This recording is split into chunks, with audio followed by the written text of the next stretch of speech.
अद्भुत धुन। Morris कॉना Munster के सभी पाइपर्स का राजा था, और यह कोई छोटा शब्द नहीं है।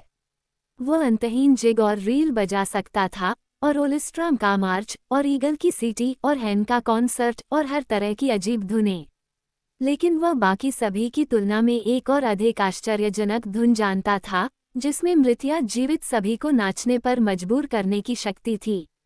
उन्होंने इसे किस तरह सीखा, यह मेरी जानकारी से परे है, क्योंकि वे ये बताने में बहुत सावधान थे कि उन्हें इतनी अद्भुत धुन कैसे मिली।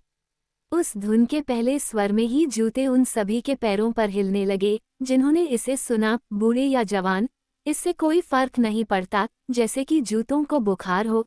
फिर पैर उनके नीचे से जाने लगे, जाने लगे, जाने लगे, और अंत में उनके साथ ऊपर और दूर चले गए, पागलों की तरह नाचते हुए, यहाँ, वहाँ, और हर जगह, तूफान में एक तिनके की तरह, जब तक संगीत चलता रहा, कोई रुकावट नहीं थी।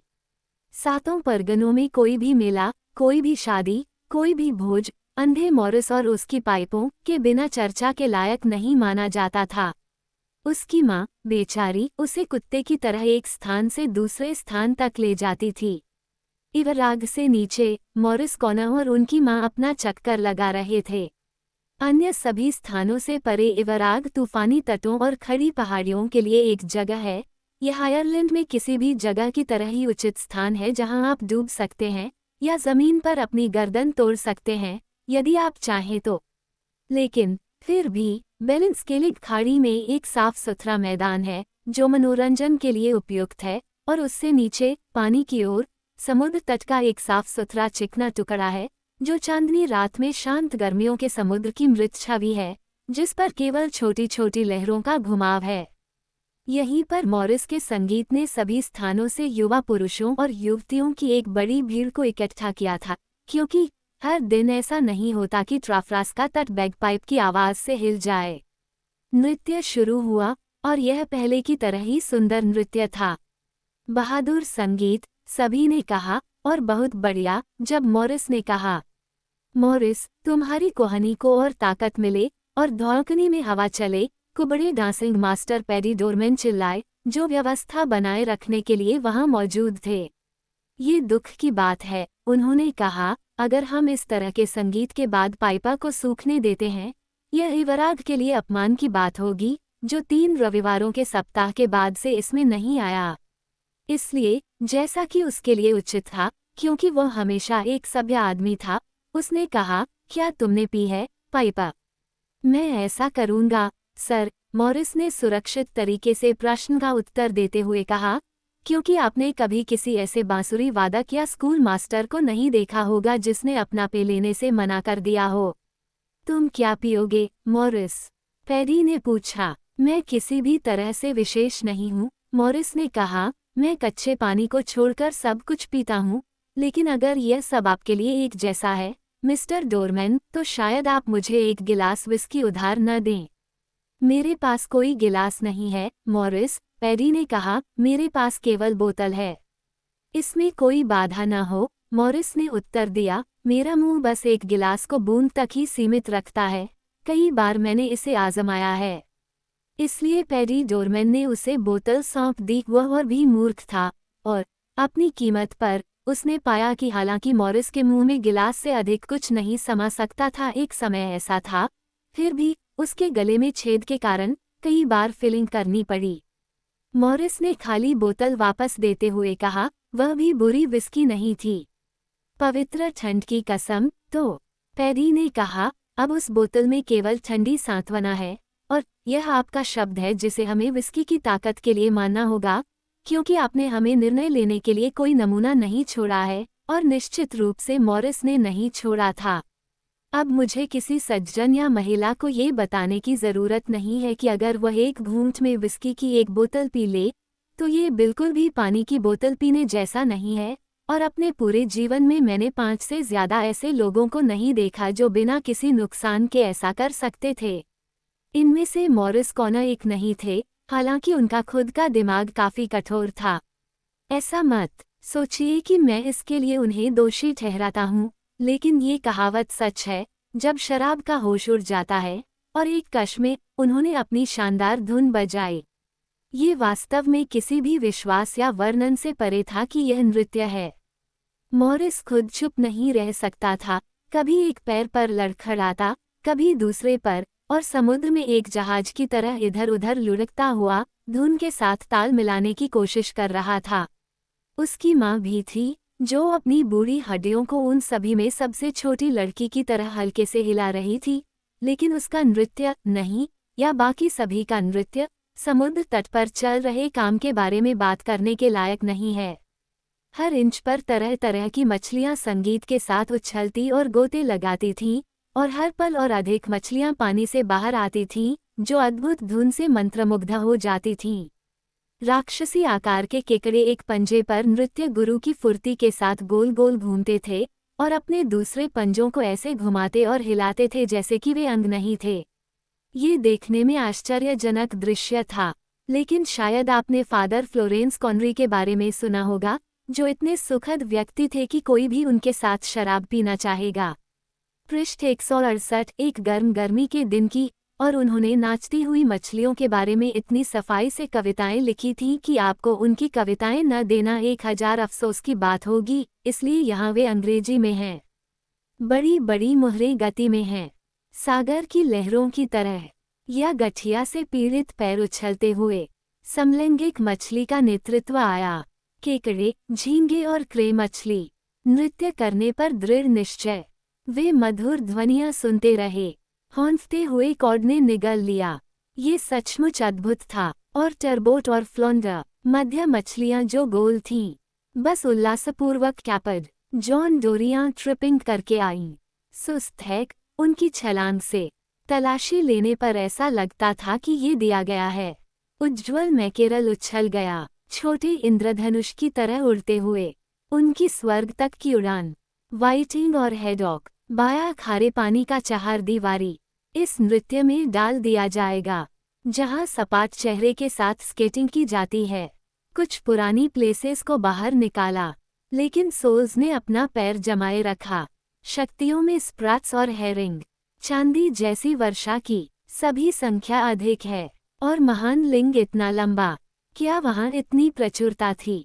तट पर अतिक्रमण था, स्कोलोप और सीप, उनके दो गोले फूटे, जैसे फड़फड़ाते हुए कस्तूरी पक्षी, जबकि लिम्पेट स्पष्ट रूप से आगे बढ़ रहे थे, और चट्टानें बहुत करीब से, हंसी के साथ फूट रहे थे।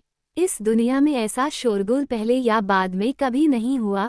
ऐसा लग रहा था मानो स्वर्ग और पृथ्वी एक साथ आ गए हों, और यह सब मॉरिस कॉनर की अद्भुत धुन के अनुरूप हो रहा था। इन सब कामों के बीच, मछलियों के अजीबोगरीब समूह के बीच क्या नाच रहा होगा, सिवाय एक खूबसूरत युवती के जो दिन की सुबह की तरह खूबसूरत है। उसके सिर पर एक टोपी थी, उसके नीचे से उसके लंबे हरे बाल बिल्कुल समुद्र के रंग के, बिना किसी बाधा के पीछे की ओर गिर रहे थे। उसके नाचने में उसके दांत मोतियों की कतारों जैसे थे, उसके होंठ पूरी दुनिया के लिए लाल मूंगे जैसे दिख रहे थे, और उसने एक चमकदार गाउन पहना हुआ था जो लहर के खोखले की तरह हल्के हरे रंग का था, जिस पर बैंगनी और लाल समुद्री शैवाल की छोटी छोटी कतारें लगी हुई थीं, क्योंकि आपने कभी भी पानी के नीचे या पानी के ऊपर एक महिला नहीं देखी जो खुद को अच्छी तरह से तैयार करने का विचार न रखती हो। वो मॉरिस के लिए अंत में नाचती है, जो अपने पैरों को इतनी तेजी से नीचे फेंक रहा था जैसे कि वो उछल रहा हो, क्योंकि जब तक उसकी यह धुन चल रही हो, इस दुनिया में कुछ भी स्थिर नहीं रह सकता। और वो उससे कहती है, शहद जैसी मीठी आवाज में उसे गाते हुए, मैं एक सम्माननीय महिला हूँ, जो समुद्र में रहते हैं। नीचे आओ मॉरिस कॉनर, और मुझसे शादी कर लो। चांदी की प्लेटें और सोने के बर्तन आपके पास होगा, और होगा मछलियों का राजा जब तुम मुझसे शादी कर लोगी। मॉरिस के सिर पर शराब का नशा चढ़ गया था, और उसने उसकी महान शिष्टता के बदले में मंत्रोच्चार किया। शायद हर महिला एक अंधे पाइपर को ऐसा प्रस्ताव देने के बाद ऐसा नहीं करेगी, इसलिए मॉरिस ने कहा कि उसके लिए यही सही था कि वो उसे उतना ही अच्छा दे जितना उसने खुद को दिया है। मैं आपका आभारी हूँ महोदया। सोने की थाली या थाली से, यदि कोई राजा होता और मैं उन्हें पाता, मैं बहुत अच्छे से भोजन कर सकता था, अपने ही पिता की बेटी के साथ। मैं निश्चित रूप से सहमत हूँ, लेकिन खारा पानी पीने के लिए मेरे साथ ऐसा नहीं होगा। महिला ने उसे बहुत आश्चर्यचकित होकर देखा और एक महान विद्वान की तरह अपना सिर इधर उधर हिलाते हुए कहा, ठीक है, उसने कहा, मॉरिस, अगर आप कवि नहीं हैं, तो कविता कहाँ मिलेगी? इस तरह वे लगातार नाचते रहे, ऊंची ऊंची तारीफें करते रहे, एक दूसरे को जवाब देते रहे, और उनके पैर संगीत के साथ उतनी ही तेजी से चलते रहे जितनी उनकी जीभ। सभी मछलियां भी नाचती रहीं। मॉरिस ने आवाज सुनी और डर गया कि कहीं यह मछलियों को बुरा न लगे, और न जाने उनमें से बहुतों ने उसके साथ क्या करने का मन बना लिया हो, अगर वे नाराज हो गईं। खैर, हरे बालों वाली महिला मॉरिस को अपनी मीठी बातों से बहलाती रही। आखिरकार उसने उसे शादी करने और बड़ी छोटी मछलियों का राजा बनने का वादा करने के लिए मना लिया। मॉरिस उनका राजा बनने के लिए बिल्कुल उपयुक्त था, अगर उन्हें कोई ऐसा चाहिए जो उन्हें नचा सके, और वह निश्चित रूप से खारे पानी को छोड़कर सभी मछलियों के साथ पीता। समुद्री महिला मॉरिस को समुद्र में ले जाती है। समुद्री महिला मॉरिस को समुद्र में ले जाती है। जब मॉरिस की मां ने उसे हरे बालों वाली महिला के रूप में उस अप्राकृतिक चीज के साथ गाइड के रूप में देखा, और वो मछलियों के घने जंगल से पानी के किनारे तक बहुत प्यार से नाचते हुए नीचे उतरे, तो उसने उसे रुकने और वापस आने के लिए आवाज लगाई। ओह! फिर उसने कहा, जैसे कि मैं पहले विधवा नहीं थी, वह मुझसे दूर जा रहा है और उस पपड़ीदार महिला से शादी करने जा रहा है। और कौन जानता है कि मैं किसी है क्या कॉड की दादी हो सकती हूँ। भगवान मेरी मदद करें और मुझ पर दया करें, लेकिन यह एक बहुत ही अप्राकृतिक चीज है। और हो सकता है कि मैं अपने ही पोते को उबाल कर खाऊं, थोड़े से नमक मक्खन के साथ, और मुझे ये पता भी न हो। ओह मॉरिस, मॉरिस, अगर तुम में कोई प्यार या स्वभाव बचा है, तो अपनी बूढ़ी माँ के पास वापस आ जाओ, जिसने तुम्हें एक अच्छे ईसाई की तरह पाला है। फिर बेचारी महिला रोने लगी और इतनी अच्छी तरह से रोती थी कि उसे सुनना किसी के लिए भी अच्छा होगा। मॉरिस को पानी के किनारे तक पहुंचने में ज्यादा समय नहीं लगा। वहां वह ऐसे नाचता गाता रहा जैसे कुछ हुआ ही न हो, और एक बहुत बड़ी गरजती हुई लहर उसकी ओर आ रही थी जो उसे जिंदा निगलने के लिए तैयार थी, लेकिन चूंकि वह इसे देख नहीं सकता था, इसलिए उसे इससे डर नहीं लगा। यह उसकी माँ ही थी जिसने अपने गालों पर बहते बड़े बड़े आंसुओं के जरिए इसे साफ साफ देखा, और हालांकि उसने ये देखा, और उसका दिल भी उतना ही दुख रहा था जितना एक माँ का दिल अपने बेटे के लिए दुखता है, फिर भी वह नाचती रही, अपने जीवन के लिए हर समय नाचती रही। उसे यकीन था कि वह ऐसा करने से खुद को नहीं रोक सकती थी, क्योंकि मॉरिस ने अपनी उस अद्भुत धुन को बजाना कभी बंद नहीं किया। उसने अपनी माँ की आवाज पर कान लगाया, उसे डर था कि यह उसे डरा सकती है, और उसने जो जवाब दिया वह बस इतना था, माँ, मैं समुद्र में मछलियों का राजा बनने जा रहा हूँ, और सौभाग्य के प्रतीक के रूप में, और यह संकेत देने के लिए कि मैं जीवित और स्वस्थ हूँ, मैं आपको हर 12 महीने में इस दिन ट्राफ्रास्का में जली हुई लकड़ी का एक टुकड़ा भेजूंगा। मॉरिस के पास और कुछ कहने की शक्ति नहीं थी, क्योंकि हरे बालों वाली अजीब महिला ने लहर को उनके ठीक ऊपर आते देखकर उसे अपने ऊपर एक बड़े हुड वाले लबादे जैसी चीज से ढक दिया, और लहर उनके सिरों से दोगुनी ऊंचाई तक उठकर समुद्र तट पर एक तेज और गर्जना के साथ फट पड़ी, जिसे केप क्लियर तक सुना जा सकता था।